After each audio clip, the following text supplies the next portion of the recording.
Welcome back guys, it's Jdog back here again, and we're back with another video. So I thought with all these updates going on, why not delve into the history of all the updates that we've had since Minecraft started. I'm going to keep this video short and sweet, so don't forget to hit that like button and of course subscribe if you haven't already. Well, let's get into it. So let's get started with 1.10, the update where the biomes really started to matter a bit.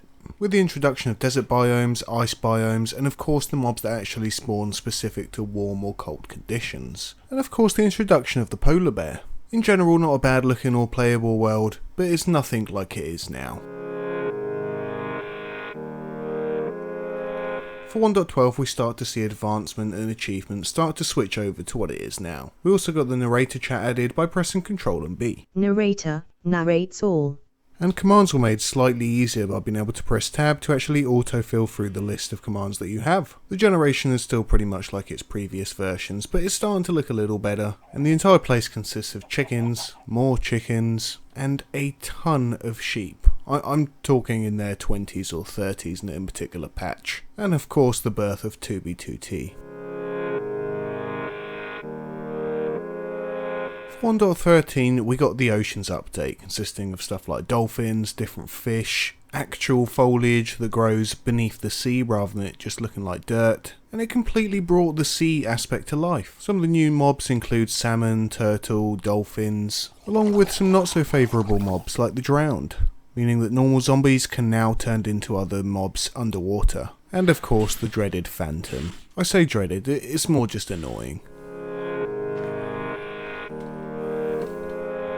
For 1.14 we see the introduction of biome-specific villagers, meaning that not all villagers look like these guys over here anymore. And it's also that update where they went really heavy with the flowers. 1.14 is also where they introduced pillagers and pillager outposts. It's also where they gave us vindicators, evokers, and vexes as well. And of course you can't forget the pandas and the bamboo that was introduced, a very important factor to the game to this day. And by now we have temples, shipwrecks, but of course we do still have the scarecrows. With 1.15 we got the introduction of bees, beehives, bee nests, honey blocks, honey bottles needing honeycomb. I mean, we're talking like a major bee overhaul here. They also added some very useful commands like full damage and fire damage, being able to switch them off and on by turning them true or false, made protecting servers a lot easier.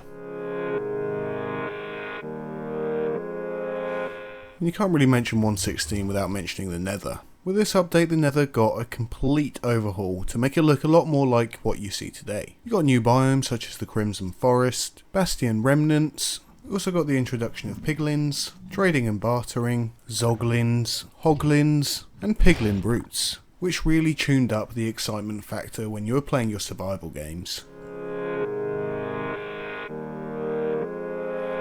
With 1.17 we saw part 1 of the caves and cliff updates, of which we got lots of different blocks and mobs to start to play with. We got the glow squid, which inevitably gives you glow ink sacks, which then make a glow item frame. Along with that we also got all sorts of copper. We got goats that kick you off high places, and amethyst blocks and shards. This included some of the world generations split between Java and Bedrock, with some of them having the caves, and the other ones the cliffs. Not forgetting the powdered snow and the copper ingots.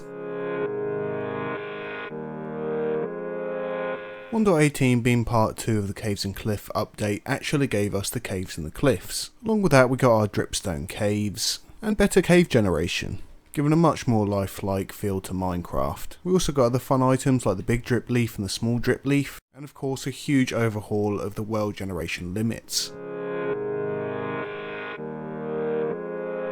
And now of course onto 1.19, the most current version up until this video. You have such biomes as the deep dark, skulk sensors, and mangrove swamps. The world generation is good, but not always perfect. In this update you're also going to find the warden, a much awaited for and feared opponent. Another long overdue mob which is the frog, doesn't he look cool? And who of course can forget the ally, who you can give blocks to or items and he'll come collect and bring them back to you, only if they're floating in the air of course. So thanks for taking the time to watch my video guys, and like always if you can hit that like button it's much appreciated, and of course subscribe for more content.